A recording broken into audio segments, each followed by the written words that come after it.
Hey guys, welcome back to The Horror with your hostess with the mostest, Jonabelle, as always. Welcome back, welcome back. So I'm going to be bringing you guys a slew of reviews. I'm going to be doing a complete franchise review of Friday the 13th.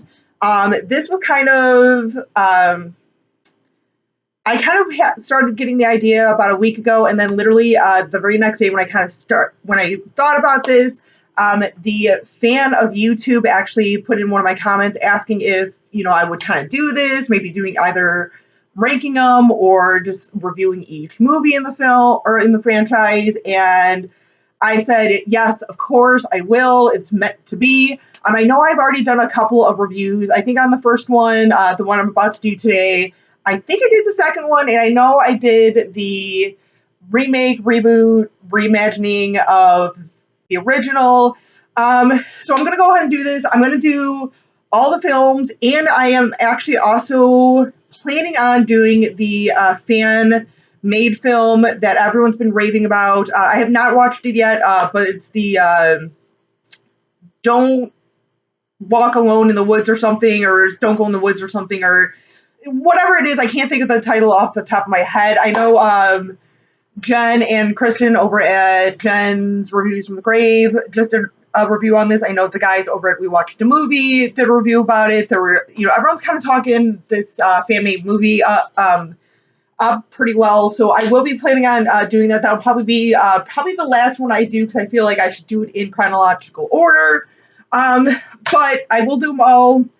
I won't do them all within 2 days or anything. I'll kind of do this over the next couple of weeks or so.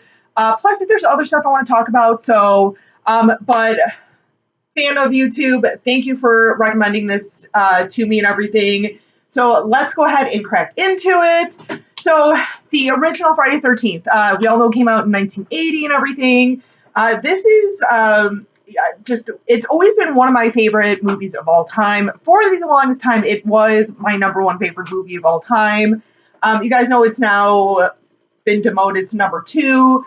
Sleepaway Camp has replaced that movie, but it's not a very distant 2 from Sleepaway Camp, I'll be honest. Now this movie just, we all know pretty much what it's about. I mean, it's been out now, God, it's gonna be 38 years now this year. So many of us have, seen it, know, who the killer is, know all about it and everything.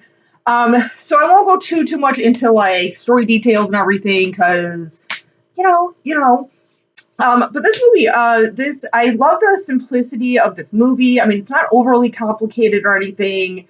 It's got some good kills. I know it's often considered a gory movie. Even for the time, I can see it being considered gory.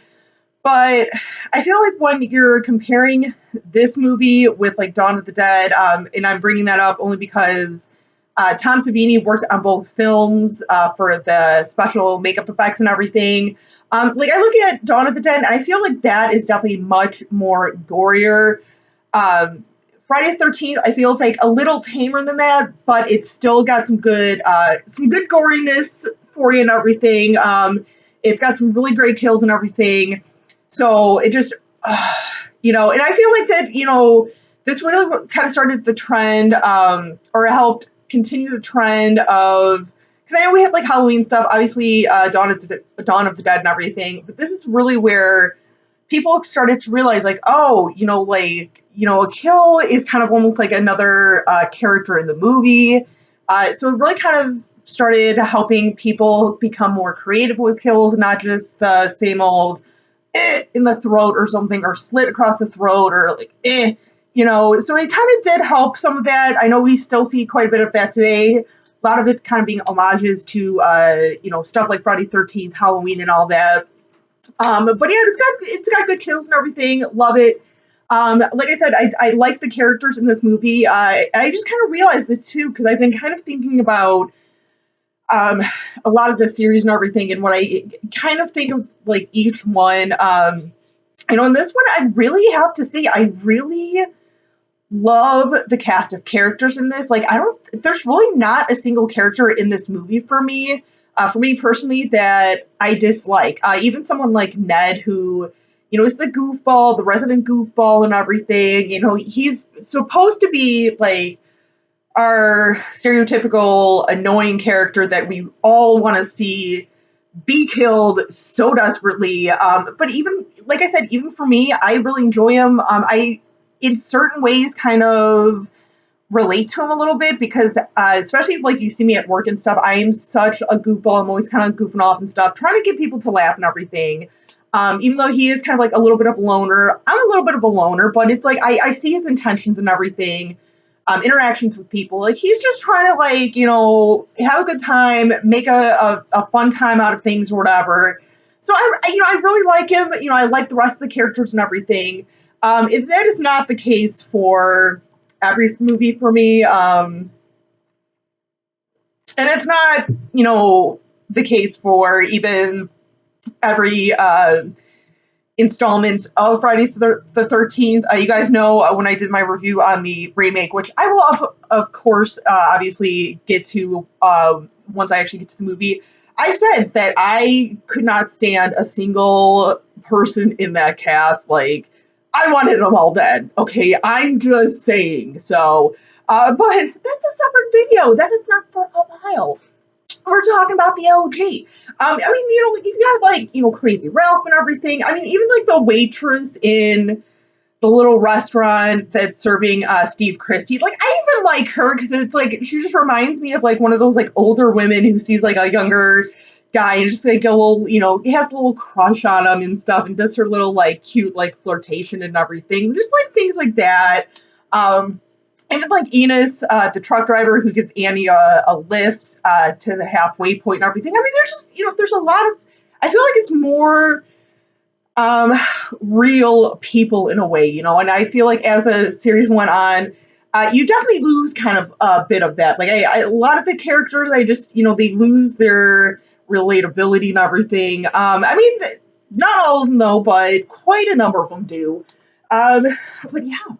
It's something that I feel like this movie doesn't really get.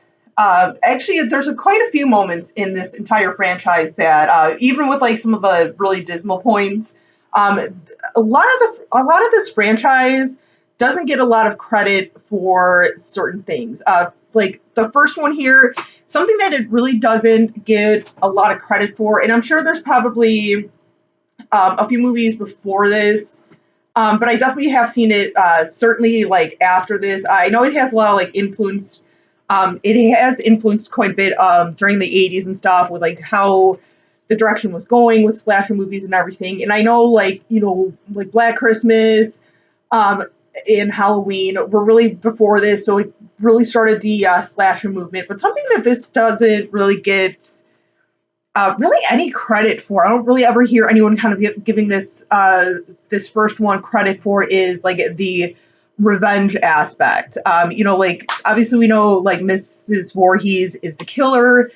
And the reasoning is that she's revenging her son's death, who drowned like years before at the camp when she worked there and he was going to camp there and everything. You know, we would see this quite a bit throughout the 80s. We still kind of see it a little bit now with some like slashers and stuff and like other horror movies and everything. But like stuff that comes to mind immediately is like Terror Train, Prom Night, and everything, where it's like, you know, something happens where like someone gets picked on or, you know, whatever, and then years later it comes back and, you know, starts killing people who may have like had something to do with it or, you know, had like whatever, you know, whatever the situation was, and comes back and starts killing people in revenge. You know, it doesn't give the credit it deserves for that. So, like I said, I mean, maybe people have already kind of like said that, made the connection. I just don't really hear it all that much with this movie. But whatever. Something else that I don't really hear too many people talking about is like the red herring killers. Now I know a lot of times like Bill, his name kind of gets tossed around a little bit of like, oh, you think maybe he's like killing. Totally do. I totally could see that, him being like set up as the red herring and everything. But I feel like that's definitely more, I see it more towards the end of the movie. I feel like the first half or three quarters of the movie, like I always feel like Steve Christie was kind of set up as that red herring of like, being the one who may be going around killing his camp counselors. Even though like you have to kind of like, it's so obvious it's neither of those gentlemen, because at the opening of the movie, which opens up in like the 50s, like what was it, like 57 or something. Most of those kids weren't even born or just were born. So unless they're going around in diapers, and are really gifted like that and really smart and go out and kill people, it's neither one of those gentlemen. But Steve Christie, like I said, I always feel this, and once again, like I'm sure people have kind of have said this before, kind of made this connection. I just don't really seem like I hear it brought up as much, especially like compared to the Bill character. But Steve Christie, I feel like it's so kind of like obviously set up to have him as the red herring. Because first off, you see him with his initial interaction with Adrienne King's character Alice. Sorry, total brain fart. When he's kind of confronting her about like the relationship and everything, and she's kind of like, well, I just need to like think it out. I need to go back home, sort some stuff out. We don't know what she's sorting out at home. Maybe it's an ex-boyfriend or something, or a past relationship. I don't know. But so that's like, I feel like then from there, it's kind of easily set up where, he could be seen as the killer. He could be possibly the one going around killing everyone. Plus the fact that like, with the killings don't really start in present day until after Steve Christie goes off in, what do you know, a Jeep. And then we see, someone in a Jeep pick up Annie. We don't see who that person is. They're kind of hiding it. So to give an illusion of like, okay, well, it may or may not be Steve Christie. I don't know. But no, it just, and there's like little things that are just like, it seems so obvious to me that he was such a red herring and everything that I'm just surprised I don't hear it more of people talking about that aspect. But then obviously he comes back to camp after like hours and hours on end. Plus you kind of like, dude, where the, it's at one point, you start feeling like, where the hell is this guy at? Like, where's the boss? Like, he said he was going to be gone for like a few hours. It seems like he's been gone for like 8 hours. Like, where the hell is he? But whatever, and that's the other thing. It's like, he's gone for so long. But then, we see him in the diner and everything. You're kind of like, oh, okay, maybe he's really not him because a bunch of kids just got killed. So pretty obvious it's not him. Comes back to camp. He sees someone at the camp or whatever. We still don't see that person who's obviously the killer. He knows this person, so you're kind of thinking now, okay, maybe it's Bill, because about that time, Bill's starting to do some stuff, being out on his own. He's going to check something, so you're kind of thinking like, ooh, maybe he's the killer, or maybe they were both the killer. I don't know. You ever think about that? Like their little tag team in it now? I don't know. But I mean, like I said, that's just a little like thing that I've always kind of noticed with this movie. But of course, we come to find out neither one of them are the killer, because both of them met their demise and everything. So it just, it's a good movie. So we find out that Mrs. Voorhees is the killer, which is played by, oh my God, Betsy Palmer. Thank you. Oh my God. Brain farts today. Jeez Louise. So Betsy Palmer played Mrs. Voorhees. We only know her as Mrs. Voorhees at this point, because we all know we didn't know her first name until part 4. So whatever, that's not important. So she did this part and everything, and she really has become like one of the like favorites in any sort of horror movie one of the most beloved and revered characters and everything. I mean, I know like the fan of YouTube, he even was kind of talking about this. For those of you, I know a lot of you kind of know this, but for those of you who don't, she really didn't want to do this movie. She thought it was a piece of crap, but she kind of caved in doing it because right about the time that they were showing her the script and everything, her car pretty much like died. So she's like, well, I need money for a car, so I may as well do this. No one's gonna see this, just whatever. Just hated it. And I think even when it came out, she was like, oh my god, like I can't believe I was in that. But up until she passed away a few years ago, she like really like took pride in that movie, and I think she realized like what she means to us as fans, what her character means to us as fans, and everything. And it's just so thank you, Betsy Palmer. May you rest in peace.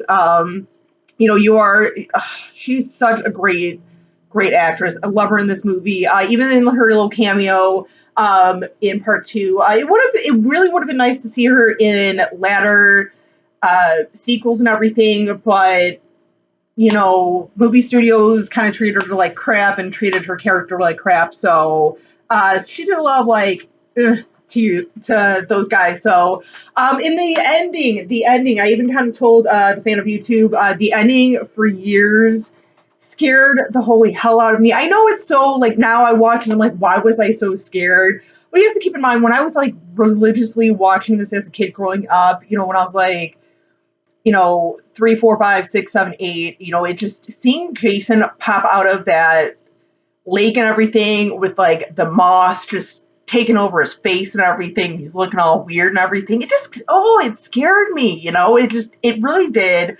In that ending, let me tell ya, I know it's supposed to be a dream and everything. Part of me, I like to think it maybe wasn't a dream. Maybe it wasn't. I don't know. I just feel like, once again, I'm probably reading too much into it. I think a lot of us are just reading way too much into the ending. I know it was definitely it was pretty much a ripoff of the ending of Carrie and everything. Like I said, I feel like it's kind of up for debate on if it was really a dream or not. I know it's supposed to be, but whatever. But yeah, so, especially too now that we have all these sequels with Jason, I just feel like I guess maybe in my own mind, like I've accepted the fact like, okay, it wasn't a dream, whatever. But yeah. So there's my little review of Friday the 13th, the original. I will continue giving you guys more reviews on the franchise over the next few weeks, couple weeks hopefully. But till next time, you guys, as always, stay creepy, classy, and a little bit sassy.